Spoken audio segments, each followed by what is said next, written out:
Greetings, blessed love, royal welcome to my channel. This is I Am Life and Light Productions, and Just Sparks, I am your host. Today is lesson 19 of I School of Thought. Well, class 19 of I School of Thought, lesson 19 of the Master Key System. Beside, I pray each and every eye is up full and bright and living in the light of their mind, living in their imagination. Blessed heart of Sabbath remembrance to each and every eye out there. You know, those that are holding their Sabbath today, their day of rest. Please do keep in mind that the Sabbath is a state of mind. Yes, right? Mind at rest. Okay? So it's a state of dwelling in your desires fulfilled, where you no longer act upon your desire. It's already done, you know? Yes, So, royal welcome once again. I pray each and every eye had a wonderful strong, and that the exercise for last strong, that the eyes them took it very diligently, you know, and very, how I should say, deliberately, you know, to do the exercises them, you know, remembering that information do not apply itself. Is right? Then when you apply the information, you gain the experience, which becomes knowledge, which is wisdom once understood. You see it? Yes, so we give thanks once again. And we will go into it. Lesson 19 of the Master Key System. Class 19 of I School of Thought. Give thanks again for each and every eye joining in. You okay? I know. All right, I soon come. All right, this strong, we're going to concentrate.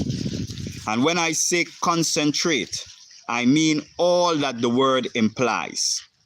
Become so absorbed in the object of your thoughts that you are conscious of nothing else. And do this a few minutes every day. You take the necessary time to eat in order that the body may be nourished. Why not take the time to assimilate your mental food? Let the thought rest on the fact that appearances are deceptive. The earth is not flat, neither is it stationary. The sky is not a dome. The sun does not move.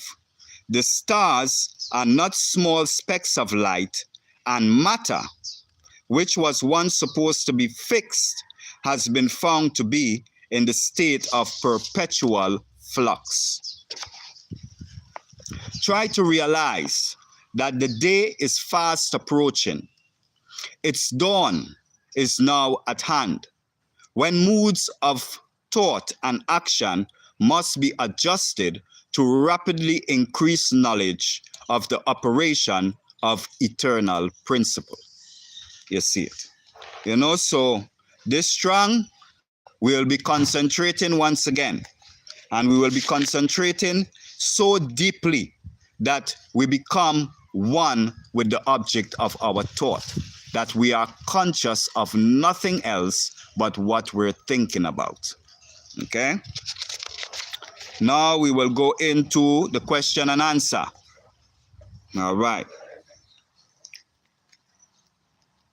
Strong 19, class 19, lesson 19. Question 1.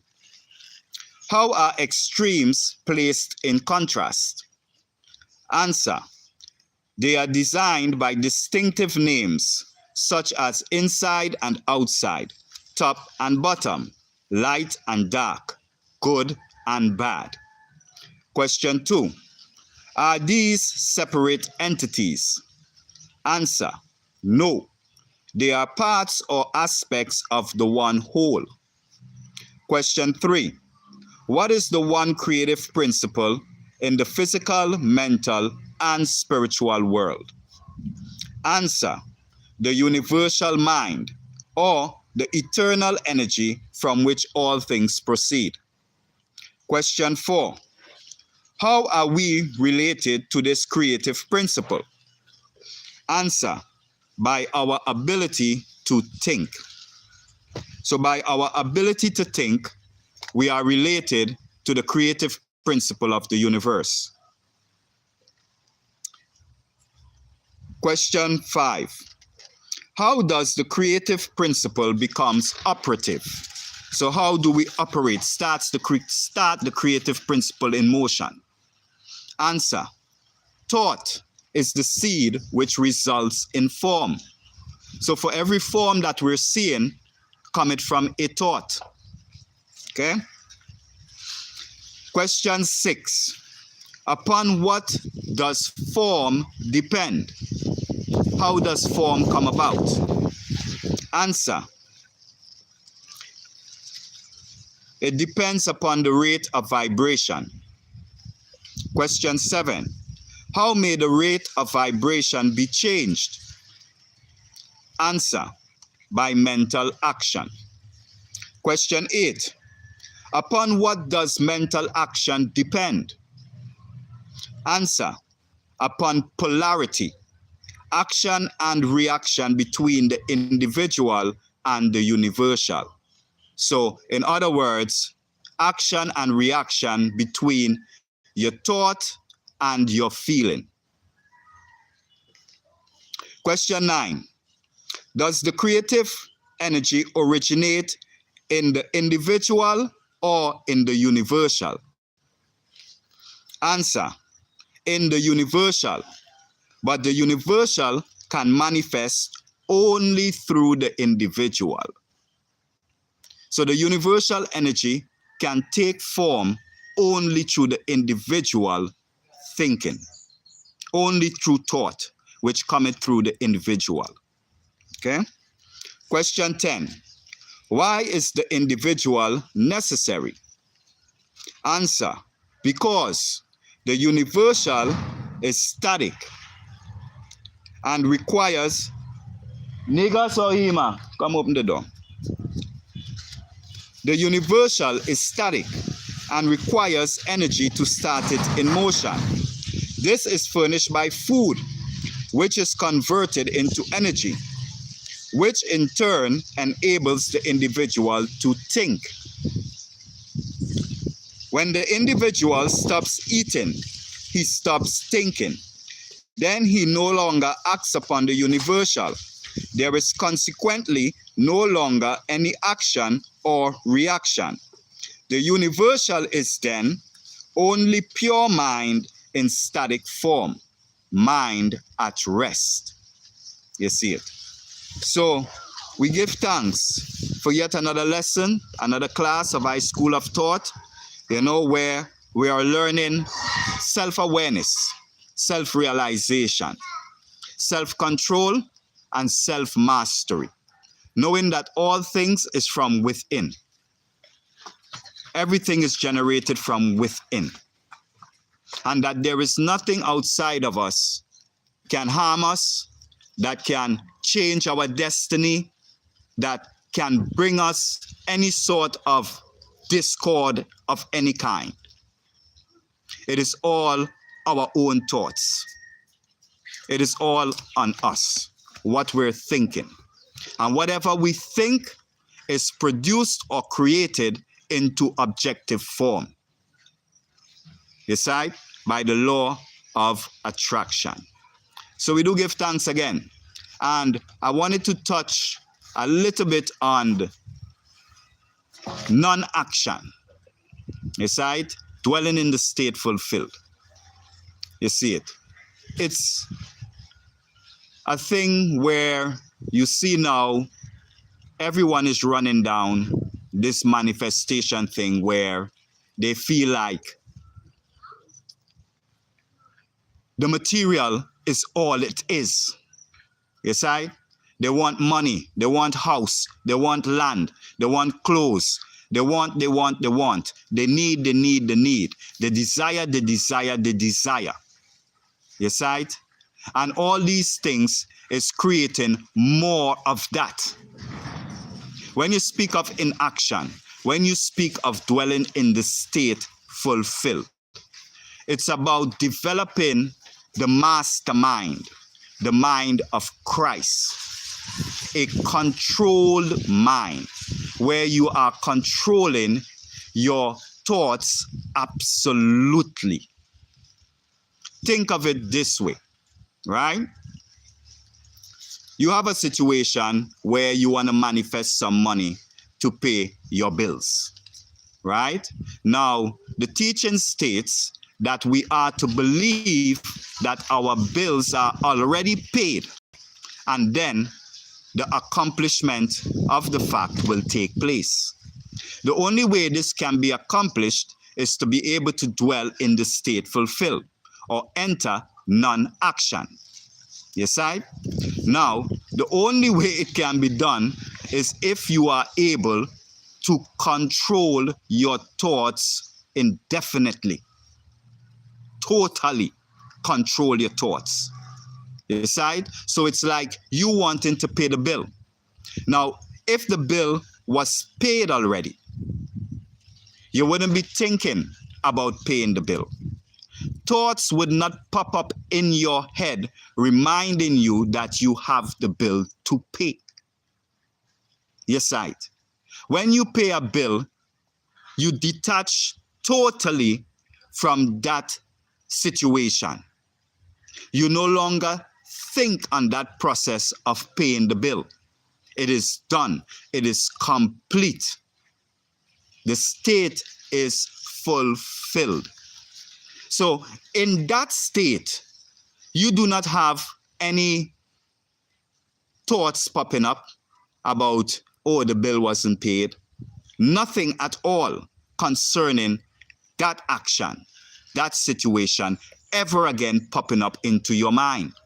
So this is what it is to dwell in the state fulfilled, in the state of non-action, being able to consciously enter the reality of that situation fulfilled.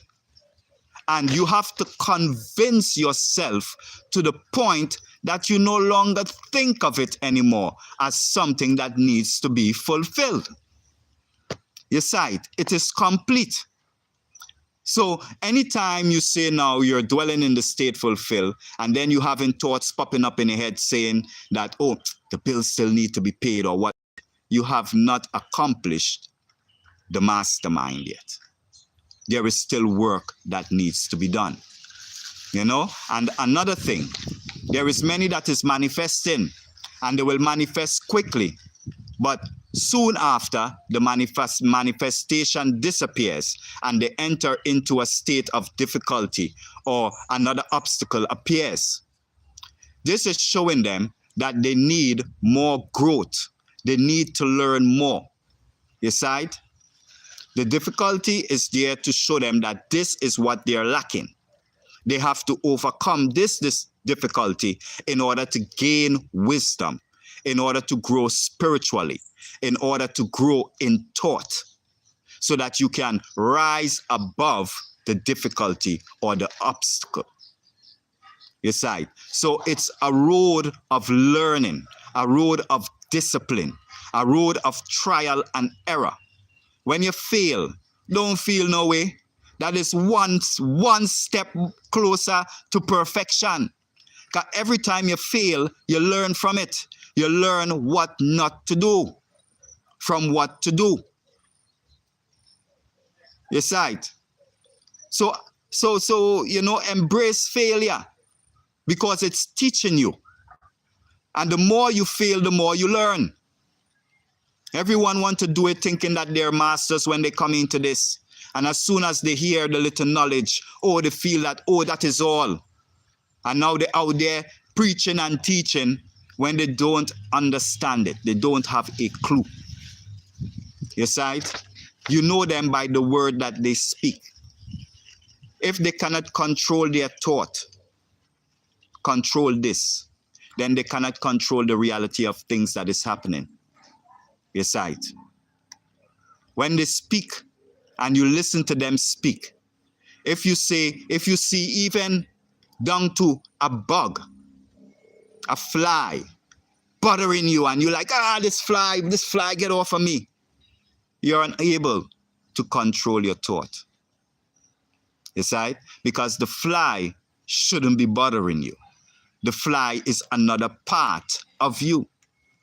You see? Another reflection of the conscious intelligence that exists in all things. You see? So it's for us to see and know. You see? And only those who are applying the teachings will receive the eye to see and the ear to hear and the understanding to know. You see? So be very careful out there. Don't follow the rapid manifestation and, all these things. They're leading you all astray.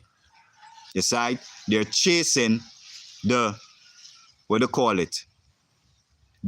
item. You see? The item of the reality. That is what they're chasing.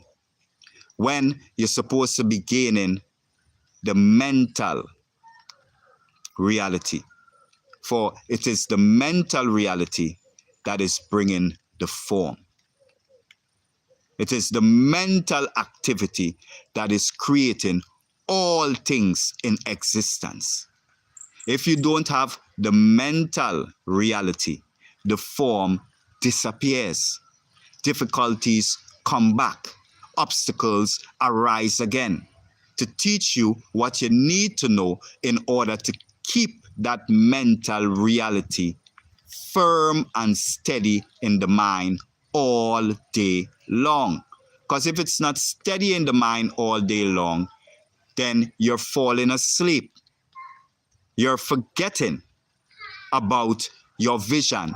You're forgetting about that state being complete.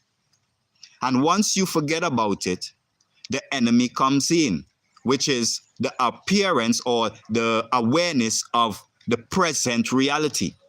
And seeds are being sown. Because once you're thinking, you're sowing seed. And we never stop thinking. So we have to be conscious about every thought that we think all day long.